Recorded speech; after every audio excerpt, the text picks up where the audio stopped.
আসসালামু আলাইকুম ওয়া রাহমাতুল্লাহি ওয়া বারাকাতুহু। ইন্নাল হামদালিল্লাহ ওয়াসসালাতু ওয়াসসালামু আলা রাসূলিল্লাহ, আম্মা বা'দ।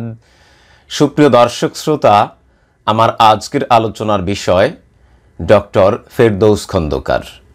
আপনারা জানেন যে এই ডক্টর খন্দকার তিনি একজন নিউ ইয়র্ক প্রবাসী বাংলাদেশি ডাক্তার। তিনি নিউ ইয়র্কেই বসবাস করেন। তিনি ডাক্তার হিসাবে যতটা না ফেমাস, একজন সোশ্যাল মিডিয়া অ্যাক্টিভিস্ট হিসাবে তার থেকেও বেশি ফেমাস।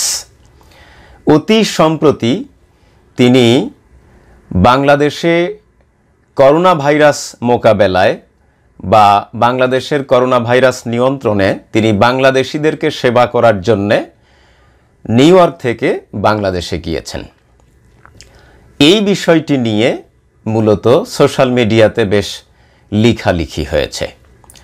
সেটি ছিল এমন যে তিনি নাকি খন্দকার মুস্তাকের ভাগিনা, কর্নেল রশিদের চাচাতো ভাই ইত্যাদি ইত্যাদি এই জাতীয় কিছু গুজব সোশ্যাল মিডিয়াতে ছড়িয়ে দেওয়া হয়েছে।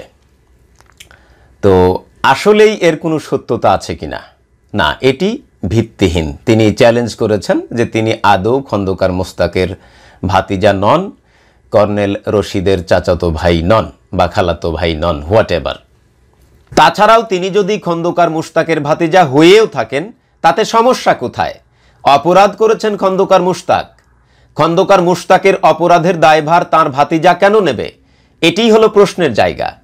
এছাড়াও খন্দকার মুস্তাকের ক্যাবিনেটের লোকজন যদি বর্তমান সরকারের ক্যাবিনেটে থাকতে পারে, এটি যদি কোনো সমস্যা না হয়, তাহলে তার ভাতিজা একজন ডাক্তার, তিনি বাংলাদেশের মানুষের সেবা করার জন্য গিয়েছেন, তাতে সমস্যা কোথায়? আপনারা কি জানেন এইচ.টি. ইমামকে? এইচ.টি. ইমাম বর্তমান সরকারের মাননীয় প্রধানমন্ত্রী শেখ হাসিনার একজন উপদেষ্টা। আপনারা কি জানেন এই এইচ.টি. ইমাম কে ছিলেন? খন্দকার মুস্তাকের ক্যাবিনেটের লোকজন এই এইচ.টি. ইমামের হাতে শপথ নিয়েছিলেন। তো সেই এইচ.টি. ইমাম যদি বর্তমান সরকারের একজন উপদেষ্টা হতে পারে, তাহলে একজন ডাক্তার খন্দকার মুস্তাকের ভাতিজা হলে এত সমস্যা কেন? আরেকটি প্রশ্ন এসে দাঁড়িয়েছে যে তিনি ছাত্র জীবনে ছাত্র দলের একজন কর্মী অথবা নেতা ছিলেন। আরেকটি পক্ষের দাবি যে তিনি চট্টগ্রাম মেডিকেল কলেজে যখন লেখাপড়া করতেন তখন তিনি ছাত্রলীগের একজন নেতা বা কর্মী ছিলেন এবং তিনি নিউ ইয়র্কে বসবাসরত অবস্থায় তিনি নাকি টাকার বিনিময়ে যুক্তরাষ্ট্র আওয়ামী লীগের পদও কিনেছেন। এ জাতীয় অভিযোগও তার বিরুদ্ধে রয়েছে। এছাড়াও তিনি তার একটি বই প্রকাশের জন্য ঢাকায় একটি আলোচনা সভার আয়োজন করেছিলেন।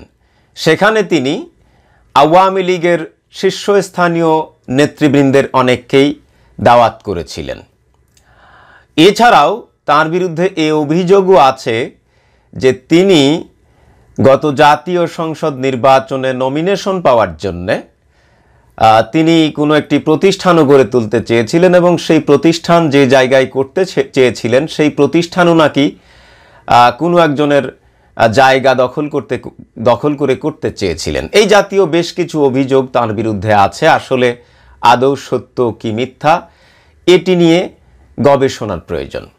তো আমি যতটুকু গবেষণা করেছি তাতে আমার কাছে যেটি মনে হয়েছে, তিনি চট্টগ্রাম মেডিকেল কলেজে যখন লেখাপড়া করতেন তিনি ছাত্রলীগের সাথে জড়িত ছিলেন এবং তিনি ইউএসের যে যুক্তরাষ্ট্র আওয়ামী লীগ, এই যুক্তরাষ্ট্র আওয়ামী লীগের সাথেও তিনি জড়িত। এখন পদটি তিনি আদৌ কিনে নিয়েছেন নাকি রাজনীতির যে ধারা সেই ধারায় তিনি নেতা হয়েছেন, এ বিষয়ে আমি কিছুই জানি না, আমি কোনো মন্তব্য করব না। বাট অভিযোগ এসছে যে তিনি টাকার বিনিময়ে পদ নিয়েছেন এবং সবচেয়ে বড় যে অভিযোগ সেটি হচ্ছে যে তিনি দেশে গিয়েছেন বাংলাদেশের মানুষকে সেবা করার জন্যে, এটি তার মূল উদ্দেশ্য নয়। তার মূল উদ্দেশ্য হলো আমাদের মাননীয় প্রধানমন্ত্রী শেখ হাসিনার নজর কাড়া এবং সরকারের কোনো একটি পদে যাওয়া, এটিই নাকি তার মূল উদ্দেশ্য।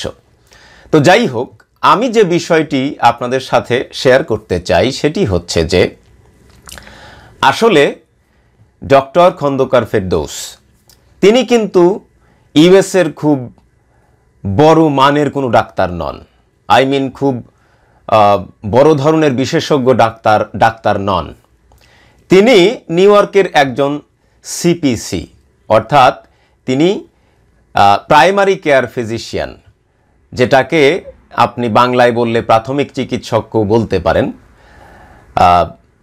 অথচ তার ব্যাপারে কিন্তু এত বেশি লেখালেখি হয়েছে যে তিনি করোনা যুদ্ধের জয়ী বা নিউ ইয়র্কের মানে বড় ধরনের একজন মেডিসিন বিশেষজ্ঞ ডাক্তার, বিষয়টা এরকম না। আমি আগেই বলেছি যে তিনি ডাক্তার হিসাবে যতটা না ফেমাস, একজন মিডিয়া অ্যাক্টিভিস্ট বা একজন সোশ্যাল মিডিয়া অ্যাক্টিভিস্ট হিসাবে তিনি তার থেকে অনেক বেশি ফেমাস। কেননা তিনি এই করোনা সংক্রান্ত বিষয়ে অনেকগুলি লাইভ করেছেন। এই লাইভের মাধ্যমে বিশেষ করে এই করোনাকালীন সময়ে তিনি বেশি ফেমাস হয়েছেন। এই করোনাকালীন সময়ের আগে একজন নিউ ইয়র্কার হিসাবে ব্যক্তিগতভাবে আমি তাকে চিনতাম না একজন ডাক্তার হিসাবে। শুধু তার এই সোশ্যাল মিডিয়ার অ্যাক্টিভিটির কারণেই আমি তাকে মূলত চিনেছি। এখন এই জায়গায় যে সমালোচনাটা হচ্ছে যে আমি জানি না তিনি আসলেই একজন আওয়ামী লীগের কর্মী, সেটি সন্দেহের অবকাশ রাখে না। কিন্তু একজন আওয়ামী লীগ করলেই আমি তার বিরোধী দল করি বলেই বিরোধিতার খাতিরে বিরোধিতা করতে হবে, এই মতের সাথে আমি একমত পোষণ করি না। তিনি আওয়ামী লীগ করেন, তাতে কি হয়েছে? আসলে সমস্যাটা হলো আমাদের যে রাজনীতি করা প্রয়োজন, আপনি যদি সত্যিই এরকম কোনো লক্ষ্য নিয়ে অগ্রসর হন যে আপনি মানুষকে সেবা দেওয়ার মাধ্যমে বা এই করোনাকালীন সময়ে আপনি একজন ডাক্তার হিসাবে সোশ্যাল মিডিয়ার মাধ্যমে যদি মানুষকে সচেতন করার লক্ষ্যে ভিডিও উপস্থাপনের মাধ্যমেও যদি আপনার অভিজ্ঞতাটা জাতির জন্য কাজে লাগানোর চেষ্টা করেন, কিংবা ত্রাণ বিতরণ করার মাধ্যমেও যদি আপনি জাতিকে সেবা দেওয়ার মাধ্যমে আপনি রাজনীতি করে বড় একটি পদে যেতে চান, আমার দৃষ্টিতে নাথিং ইজ রং। আপনি একজন মেডিকেল ডাক্তার হতে পারেন, সিপিসি, অথবা হতে পারেন খুব বড় বিশেষজ্ঞ, ইট ডাজন্ট ম্যাটার। আপনার একটা লক্ষ্য আছে, সেই লক্ষ্যবস্তুতে যাওয়ার জন্যে আপনি যদি জনগণকে সেবা করার মাধ্যমে সেখানে যান, তাতে আমার সমস্যা কি? জনগণের সমস্যা কি? জনগণ তো অ্যাটলিস্ট তার সেবাটা পাচ্ছে। তিনি হয়তো মন্ত্রী হতে চাচ্ছেন কিংবা এমপি হতে চাচ্ছেন, ইটস ফাইন। মন্ত্রী হওয়ার জন্যে বা এমপি হওয়ার জন্যে তিনি যদি জনগণকে সেবা করেন, এটাই রাজনীতি হওয়া উচিত। কিন্তু আমাদের দেশের রাজনীতিটা হচ্ছে কি? আমাদের দেশের রাজনীতিটা হচ্ছে এই যে আপনি জনগণের দেওয়া ত্রাণে ভাগ বসাচ্ছেন, জনগণের দেওয়া প্রণোদনায় ভাগ বসাচ্ছেন। এই তো হচ্ছে, আপনি চিকিৎসার যন্ত্রপাতি হাসপাতালে সরবরাহের নামে ভাগ বসাচ্ছেন, আপনি দুর্নীতির নামে রাষ্ট্রীয় কোষাগারের অর্থ সম্পদ আত্মসাৎ করছেন। এটি তো রাজনীতি হওয়া উচিত না, কিন্তু আমাদের দেশে এই রাজনীতিই চলছে। কিন্তু অ্যাটলিস্ট ডক্টর খন্দকার ফেরদৌস তিনি তো অ্যাটলিস্ট ত্রাণের যে টাকা, সেই টাকায় তো ভাগ বসান নাই, প্রণোদনায় ভাগ বসান নাই। তো যাই হোক, এখানে আরেকটি বিষয় অনেকেই বলেছেন যে তিনি আমাদের ডাক্তার জাফরুল্লাহ সাহেবের যে কিট, এই কিট নিয়েও তিনি ট্রল করেছেন বা কটাক্ষ করেছেন। হ্যাঁ, তার এই কমেন্টটা আমি পড়েছি। এই জায়গায় আমি তার সাথে একমত নই। তিনি এই কাজটি ভালো করেন নাই। যারা তাকে বলেছেন যে তিনি ট্রল করেছেন, আমি তাদের সাথে একমত। এই জায়গায় তিনি ঠিক করেন নাই। আর আরেকটি বিষয় হলো যে এই যে প্রাইমারি কেয়ার ফিজিশিয়ান সিপিসি, এই সিপিসি ডাক্তার, তার কিন্তু নির্দিষ্ট পরিমাণের কিছু রোগী থাকে।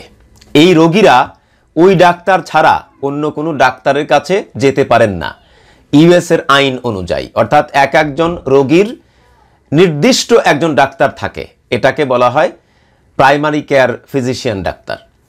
তো হয়তো আপনারা আমাকে প্রশ্ন করবেন যে আপনার আছে কিনা। না, আমার নেই। আমরা যারা এদেশে গভর্নমেন্ট জব করি কিংবা সিটি জব করি কিংবা ফেডারেল জব করি, আমাদের যে ইন্স্যুরেন্স, এই ইন্স্যুরেন্সের ক্ষেত্রে আমরা যে কোনো ডাক্তার দেখাইতে পারি। বাট আমার মতো নিউ ইয়র্কার বা আমার মতো বাংলাদেশি আমেরিকান কয়জন আছে? ম্যাক্সিমাম বাংলাদেশি আমেরিকান বা ম্যাক্সিমাম আমেরিকান যারা আছেন তাদের প্রাইমারি কেয়ার ফিজিশিয়ান ডাক্তার আছে, এবং ওই ডাক্তারের কাছেই তিনি যাবেন, অন্য কোনো ডাক্তারের কাছে যেতে পারবেন না। এটি হচ্ছে এদেশের নিয়ম। এখন প্রশ্ন হলো যে তিনি বাংলাদেশের করোনা ভাইরাস মোকাবেলায় বা বাংলাদেশের করোনা নিয়ন্ত্রণে তিনি বাংলাদেশের জনগণকে সেবা করার জন্য বাংলাদেশে গিয়েছেন। তাহলে এই যে নিউ ইয়র্কে তার যে একটি নির্দিষ্ট পরিমাণ, সেটি 100 হোক, 200 হোক, 300 হোক, 500 হোক, তার যে একটি নির্দিষ্ট পরিমাণ রোগী রয়েছে, তারা তো তার কাছে ছাড়া অন্য কারোর কাছে যেতে পারবেন না। তো তাহলে তিনি নিউ ইয়র্কের এই রোগীদেরকে বিপদে ফেলে তিনি বাংলাদেশের রোগীদেরকে সেবা করতে গেলেন, এটা কি ফেয়ার হলো? এই প্রশ্নটা অনেকেই করছে।